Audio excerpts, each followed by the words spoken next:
Good morning, students. Welcome to Yug Nirman Senior Secondary School. Myself, Pooja Solanki, as your science teacher, and I will teach you science. First of all of you students, welcome. आप सभी student का class 8th में स्वागत है। तो student, ये आपकी class 8th की साइंस की न्यू बुक है। सो स्टूडेंट, अब हम चैप्टर नंबर 1 फटाफट से स्टार्ट करते हैं, जिसका नाम है फसल उत्पादन एवं प्रबंधन। फसल कैसे करते हैं और उसका प्रबंधन कैसे करते हैं, कि किस तरह से बीज लाए जाते हैं, किस तरह से उन्हें ज़मीन में डाला जाता है और किस तरह से एक फसल उगाई जाती है। ग्रीष्मकाल में सहेली एवं बूझो अपने चाचा के घर गए। उनके चाचा एक किसान हैं। एक दिन उन्होंने खेत में कुछ औजार देखे, जैसे कि खुरपी, दराती, बेलचा, हल इत्यादि। स्टूडेंट, जब पहेली और बूझो है वो अपने चाचा के गांव गए, अपने चाचा के घर गए। वहाँ पर वो गांव में जो उनके चाचा एक किसान है, तो उन्होंने उनका एक खेत देखा, उसमें बहुत सारे औजार पड़े हुए थे। आपको पता है स्टूडेंट, खेती करते समय तो जो खुरपी है, दराती, बेलचा, हल, इन सब की ज़रूरत होती है। मैं जानता हूँ कि हम इन औजारों का उपयोग कहाँ और कैसे करते हैं। किसने कहा? बूझो ने। आप पढ़ चुके हैं कि सभी सजीवों को भोजन की आवश्यकता होती है। पौधे अपना भोजन स्वयं बना सकते हैं। क्या आपको याद है कि हरे पौधे अपना भोजन किस प्रकार संश्लेषित करते हैं? मनुष्य सहित सभी जंतु भोजन बनाने में असमर्थ हैं। तो जंतुओं के भोजन का स्रोत क्या है? स्टूडेंट, इसमें लिखा हुआ है कि जिस प्रकार पेड़ पौधे, हरे पौधे अपना जो भोजन है वो खुद बनाते हैं, लेकिन मनुष्य और जानवर उसे खुद नहीं बना सकते, तो फिर वो कैसे क्या करते हैं, कैसे खाना खाते हैं, कैसे इस संसार में रहते हैं? परंतु हम भोजन ग्रहण ही क्यों करते हैं? हम सब खाना ही क्यों खाते हैं? आप जानते हैं कि सजीव भोजन से प्राप्त ऊर्जा का उपयोग विभिन्न जैविक प्रक्रमों जैसे पाचन, श्वसन एवं उत्सर्जन में संपादन में करते हैं। हम अपना भोजन पौधों अथवा जंतुओं या दोनों से ही प्राप्त करते हैं। स्टूडेंट, आपको पता है कि हम भोजन क्यों करते हैं? अगर हम भोजन नहीं करेंगे तो हम हमारे जो दैनिक जीवन के जो काम हैं, जो डेली हम काम करते हैं, उन काम को कभी नहीं कर पाएंगे। जो हमें ऊर्जा मिलती है वो खाने से ही मिलती है, तो हम वो काम नहीं कर पाएंगे, बीमार हो जाएंगे और हमारा जो शरीर है वो हमारा साथ छोड़ देगा। जो मनुष्य होते हैं वो पौधों से, जंतुओं से, दोनों से अपना भोजन प्राप्त करते हैं, क्योंकि वो खुद जो खाना नहीं बना पाते। अब बूझो कहता है क्योंकि हम सभी को भोजन की आवश्यकता होती है, अतः हम अपने देश में इतने अधिक लोगों को भोजन किस प्रकार उपलब्ध करा सकते हैं। अब बूझो कहता है कि हम सब लोगों को इस जो संसार में बहुत सारे मनुष्य हैं और सबको भोजन की ज़रूरत होती है, तो इतने सारे जो मनुष्य हैं उनको भोजन हम कैसे करा सकते हैं? सहेली कहती है भोजन का बड़े स्तर पर उत्पादन करना आवश्यक है। अब आपको समझ में आ गया होगा भोजन का उत्पादन कहाँ होगा? खेतों में। एक विशाल जनसंख्या को भोजन प्रदान करने के लिए इनकी नियमित उत्पादन, संचित प्रबंधन और वितरण की आवश्यकता होती है, इसीलिए लोग खेती करते हैं। कृषि पद्धति लगभग 10,000 ईसा पूर्व तक, कृषि मतलब खेती और पद्धति मतलब खेती करने का तरीका।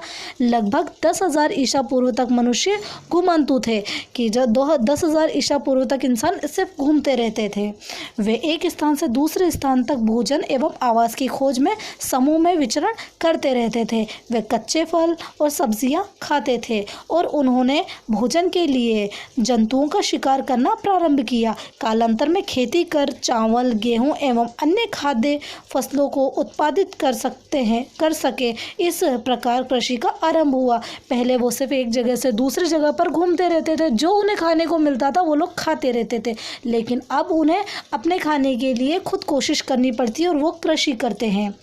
जब एक ही किस्म के पौधे किसी स्थान पर बड़े पैमानों पर उगाए जाते हैं तो इसे फसल कहते हैं। स्टूडेंट, जब एक जैसे ही जो पौधे होते हैं या एक जैसी ही जो फसल होती है वो एक जगह की जाती है, उसे फसल कहते हैं। मतलब एक स्थान पर एक ही स्थान पर एक ही पौधा एक ही टाइप के बहुत सारे पौधे उगाना, उसे फसल कहते हैं। जैसे गेहूं की फसल देखी होगी आपने खेतों में, चावल की फसल देखी होगी।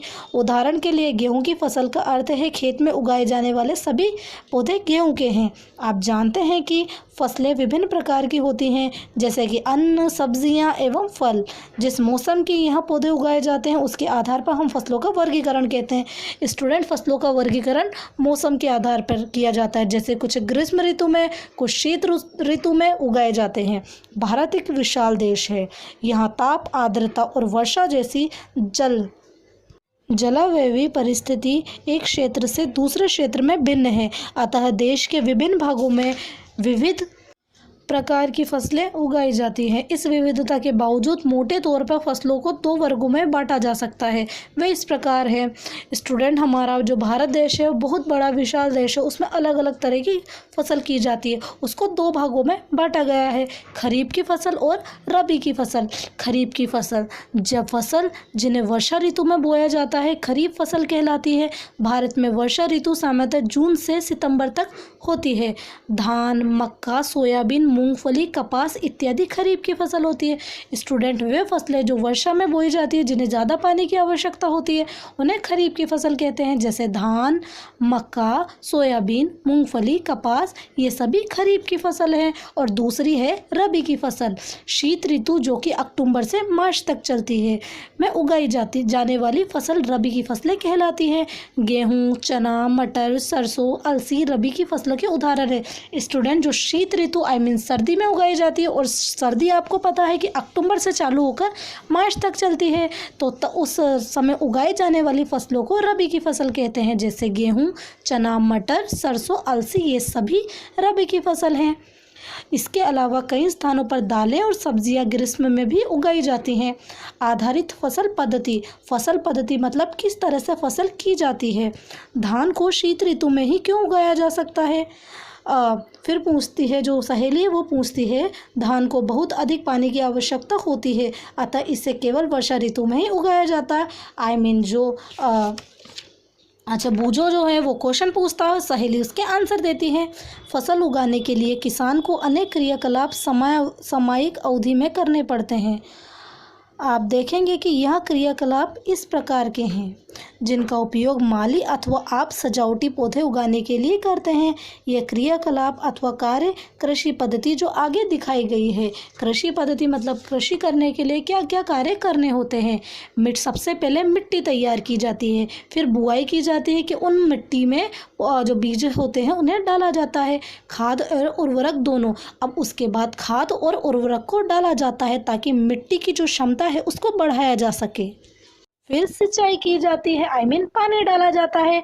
खरपतवार से सुरक्षा, जो अलग अलग अनेक जो बीच बीच में कुछ अलग तरह के पौधे उगते हैं उन्हें हटाया जाता है। फिर उसकी जब फसल कंप्लीट हो जाती है तो उसकी कटाई की जाती है और भंडारण उसे साफ करके एक जगह पर एकत्र किया जाता है, भरा जाता है। अब आता है मिट्टी तैयार करना, कि मिट्टी को कैसे तैयार करते हैं। आपने जो 7 पॉइंट पढ़े उसको अब हम डिटेल में पढ़ेंगे। मिट्टी तैयार करना, फसल उगाने से पहले मिट्टी तैयार करना प्रथम चरण है। मिट्टी को पलटना तथा इसे पोला बनाना कृषि का अत्यंत महत्वपूर्ण कार्य है। स्टूडेंट, फसल उगाने से पहले सबसे पहले मिट्टी तैयार की जाती है। पोला बनाना मतलब इसमें इस तरह से हल चलाया जाता है कि इसमें बीच बीच में ताकि थोड़े छेद हो जाए, ताकि उसमें बीज आसानी से चले जाएं। इससे जड़ें भूमि में गहराई तक जा सकती है। पोली मिट्टी में गहराई में धंसी जड़ की भी सरलता से शोषण कर सकती है। पोली मिट्टी किस प्रकार पौधों की जड़ों को सरलता से शोषण करने में सहायक है।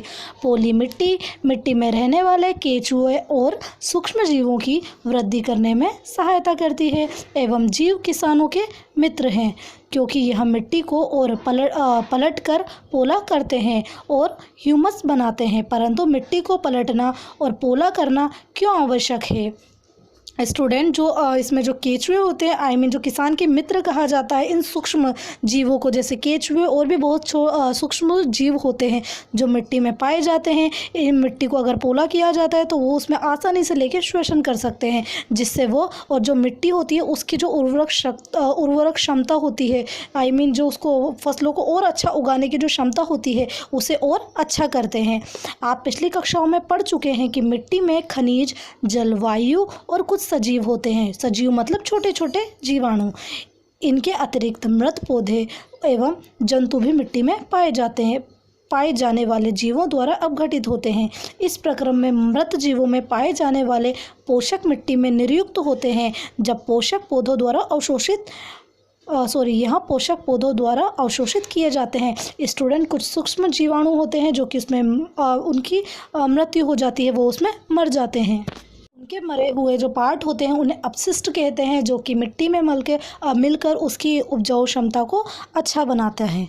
और जो मिट्टी होता है उसके द्वारा उसे जो मृत जीव होते हैं उसके जो पोषक तत्व होते हैं वो पौधों द्वारा अवशोषित किए जाते हैं, क्योंकि ऊपरी परत में कुछ सेंटीमीटर की मिट्टी ही पौधों की वृद्धि में सहायक है। इसे उलटने पलटने और पोला करने में पोषक पदार्थ ऊपर आ जाते हैं और पौधे इन पोषक पदार्थों का उपयोग कर सकते हैं। अतः मिट्टी को उलटना पलटना और पोलर करना फसल उगाने के लिए अत्यंत आवश्यक है।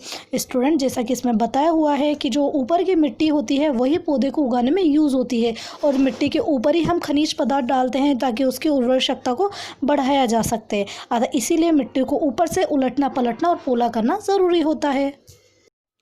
मिट्टी को उलटने पलटने और पोला करने के लिए प्रक्रिया जुताई कहलाती है। स्टूडेंट, जब हम खेतों में हल चलाते हैं, जो किसान होते हैं खेतों में हल चलाते हैं उसे जुताई कहते हैं। उसमें स्टूडेंट आपने देखा होगी कि हल की सहायता से वो लोग मिट्टी को ऊपर नीचे करते हैं और उसे पोला बनाते हैं। हल लकड़ी अथवा लोहे के बने होते हैं। यदि लकड़ी अत्यंत सूखी है तो जुताई से पहले उसे पानी देने की आवश्यकता भी पड़ सकती है। जुते हुए खेत में मिट्टी के बड़े बड़े ढेल भी हो सकते हैं। इन्हें एक पाटल की सहायता से तोड़ना आवश्यक होता है।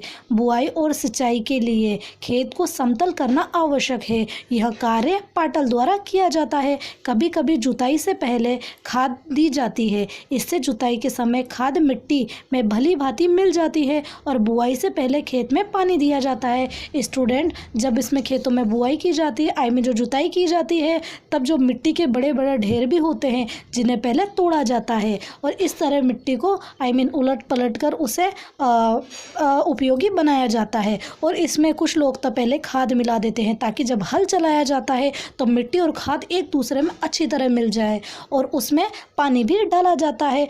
स्टूडेंट, जिससे हम जुताई करते हैं वह लकड़ी का बना होता है, लकड़ी या लोहे का। अगर वो लकड़ी सूखी है तो उसमें हम पानी डालकर पहले ही गीला किया जाता है ताकि वो जब मिट्टी के जब बड़े ढेर पर अड़े तो वो उससे टूट ना जाए, आसानी से उस मिट्टी को वो तोड़ दे, क्योंकि नमी की चीज़ नमी से ही टूटती है।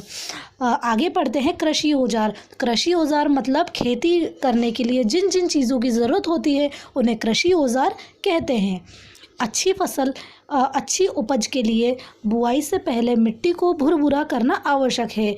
यह कार्य अनेक औजारों से किया जाता है। हल, कुदाली, कल्टीवेटर इस कार्य में उपयोग लिए जाने वाले प्रमुख औजार हैं। स्टूडेंट, भुरभुरा करने का अर्थ है मिट्टी को तोड़ा जाता है अच्छे से।